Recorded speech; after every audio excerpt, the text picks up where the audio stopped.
આ છે રોહા જાગીરનો વિસ્તાર, એટલે નખત્રાણા તાલુકાનું રોહા ગામ છે અને અહીંયા રોહા જાગીરનો કિલ્લો છે, જે આ કિલ્લામાં પહેલાંના સમયની અંદર 52 ગામનું રાજ હતું. અહીંયા એક સમયે આ ગામની બોલબાલા હતી. આજે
જબરદસ્ત કુદરતી વાતાવરણ છે.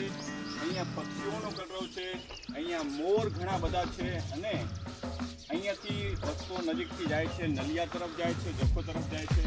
એટલે સરસ મજાનો આ ડુંગરમાં ઘેરાયેલો વિસ્તાર છે અને કવિ કલાપી પણ આ વિસ્તારમાં આવેલા છે અને સરસ મજાના કોટ ઉપરના જે કોટ કિલ્લો છે ત્યાં ઝરૂખામાં બેસી કલાપીએ પણ ઘણી બધી કવિતાઓની રચના પણ કરેલી છે.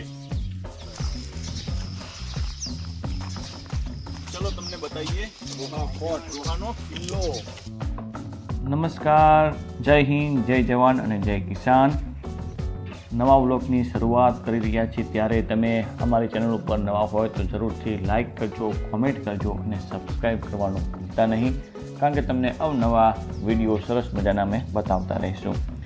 આજે વાત કરી રહ્યા છીએ કચ્છ જિલ્લાના નખત્રાણા તાલુકાના રોહા ગામની, કારણ કે આ વિસ્તાર રોહા ગામ એટલે કે રોહા જાગીરથી રાજાશાહી વખતે બહુ ખૂબ પ્રખ્યાત અને જાણીતું હતું.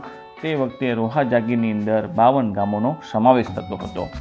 વાત કરીએ કે રાવ ખેંગારજી પ્રથમના ભાઈ સાહેબજીએ રોહા ગામની સ્થાપના કરી હતી. ત્યારબાદ જો વાત કરીએ તો તેમના અનુગામી જીયાજી દ્વારા 2 મોટી તે વખતે પાણી માટેની સરસ વ્યવસ્થાના ભાગરૂપે મસ્ત ઉપર ડુંગર ઉપર હોજ બનાવ્યા હતા. અને આ વિસ્તારમાં એટલે કે ગુજરાતના પ્રખ્યાત કવિ કલાપી પણ રોહાની ટેકરી ઉપર રોહાના ઝરૂખામાં બેસી સરસ મજાના શાંત વાતાવરણ, રમણીય વાતાવરણમાં કવિતાઓની પણ રચના કરી હતી. તમને આગળ વિડીયોમાં બતાવતા રહીશું.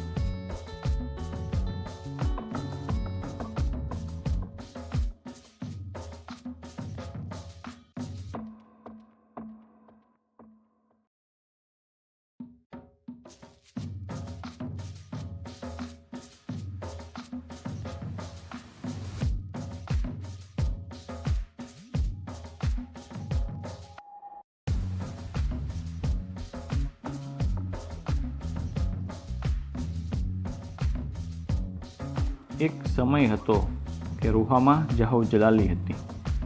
આજે રોહા કિલ્લો, ખંડેર, ઇમારતની ગાથા તમને આજે બતાવી રહ્યા છીએ. આ ખંડેર બતાવી રહ્યા છીએ કે ઇમારત કેટલી બુલંદ હશે. સમયના પ્રભાવમાં ભલભલા સામ્રાજ્ય વિલીન થઈ જાય છે. તેમાંની એક આ ઇમારત ખંડેર બની છે. તેના પરાક્રમો, એનો રુતબો, એનો માન મોભો, એની જાહો જલાલી એક સમયે કેટલી ભવ્ય હશે. આજે આ ભવ્ય ભૂતકાળ થઈ ચૂક્યો છે.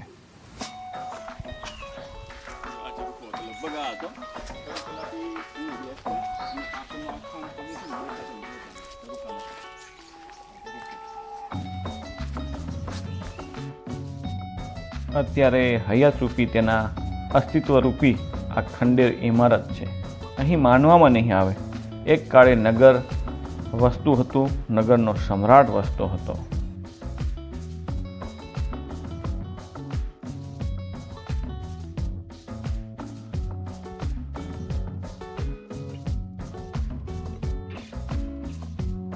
કચ્છના 52 ગામના ધણીનું અહીં રાજ ટકતું હતું. ભુજથી આશરે 50 કિલોમીટરના અંતરે આવેલું છે. આ ગામની કીર્તિ ચોમેરે ફેલાઈ હતી.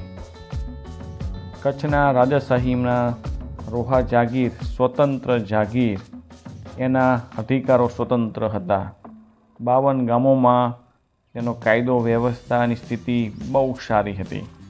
તે વખતે રોહા ગામ ન્યાયની વ્યવસ્થામાં ખૂબ જાણીતું બન્યું હતું.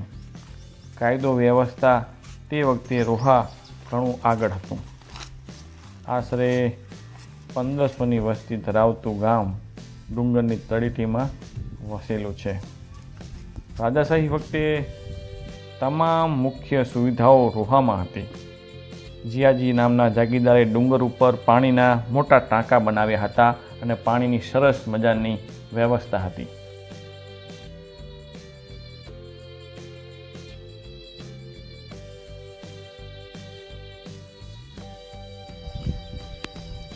તે વખતે રોહા કોટ ઉપર જ્યારે આખું નગર વસતું હતું ત્યારે સરસ મજાના પીવાના પાણીની પણ વ્યવસ્થા હતી કે જે આપણે જોઈ શકીએ છીએ કે કેટલો સરસ ને સુચારુ વહીવટ હતો.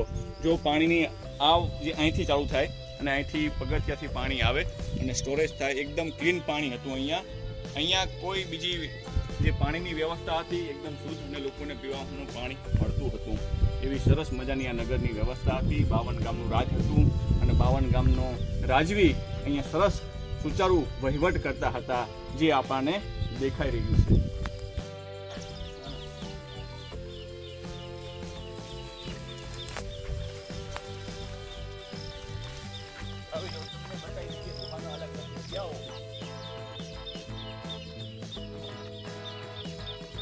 એકદમ જોરદાર જંગલ છે, અલગ અલગ વિસ્તાર છે અને કુદરતી દ્રશ્યથી ઘેરાયેલું રોહા કિલ્લો છે અને ખરેખર પ્રવાસન ક્ષેત્ર પણ અહીંયા વિકસી રહ્યું છે.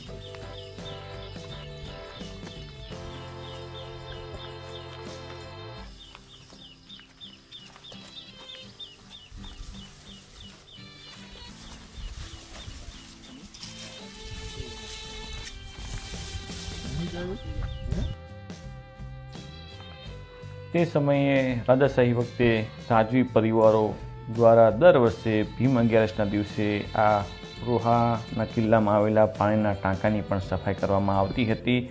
પાણીનું એટલું બધું મહત્ત્વ હોવાના કારણે પાણીના ટાંકાની આજુબાજુમાં સુરક્ષા માટેની ચોકી પણ ગોઠવવામાં આવતી હતી. ખાસ કરીને કચ્છમાં, આખા કચ્છ જિલ્લાની અંદર તે વખતે ઇંગ્લિશ મીડિયમની 2 જ સ્કૂલ હતી, એક ભુજમાં અને એક રોહા ગામની અંદર. એટલે રોહા ગામની અંદર ઇંગ્લિશ મીડિયમ સ્કૂલ હતી. ગામમાં વાવ પણ આવેલી છે. પાણીની વ્યવસ્થા પણ ગામમાં સરસ પહેલાંના સમયમાં હતી. તુલસીદાસજી દ્વારા અંગ્રેજી શાળા પણ રોહા ગામની અંદર બાંધી દેવામાં આવી હતી. એટલે એ વખતે અંગ્રેજી શાળાનું પણ કેટલું મહત્ત્વ હશે આ ગામની અંદર. આ ગામે કેટલી સરસ શિક્ષણ દ્વારા એક પહેલ કરેલી છે એ આપણાને કચ્છની ગૌરવ ગાથા આપણને જોવા મળી રહી છે. કચ્છના ભુજ બાદ આ મહત્ત્વની શાળા હતી. એટલું જ નહીં, આ રોહા ડુંગર ઉપર એટલે કે રોહાનો કિલ્લો છે, ત્યારે કવિ કલાપીના લગ્ન પણ રોહામાં થયેલા હતા. તેઓ પણ રોહા ગામ અવારનવાર આવતા હતા અને ઉપર જે મહેલ હતો, ઝરૂખો હતો, ત્યાં કવિ કલાપી આવી અને સરસ મજાના રમણીય વાતાવરણને માણતા હતા. સાથે પોતે કવિ હતા એટલે સરસ મજાની કવિતાઓની પણ રચના એમને ખૂબ સરસ કરેલી છે અહીંયા બેસીને. એટલે સરસ મજાના ઝરૂખામાં બેસીને એમને મોરોનો અવાજ પણ સાંભળેલો છે. એટલે આ ડુંગરના વિસ્તારની આજુબાજુમાં ખૂબ ઘણા મોર છે, પક્ષીઓ છે, એનો કલરવ છે. બહુ સુંદર અને શાંત રમણીય વાતાવરણ છે. અમારી ચેનલ માટે તમારો સપોર્ટ એ જ અમારો ઉત્સાહ છે. લાઈક કરો, સબસ્ક્રાઈબ કરો અને સપોર્ટ કરો. થેન્ક યુ, ધન્યવાદ, આવજો.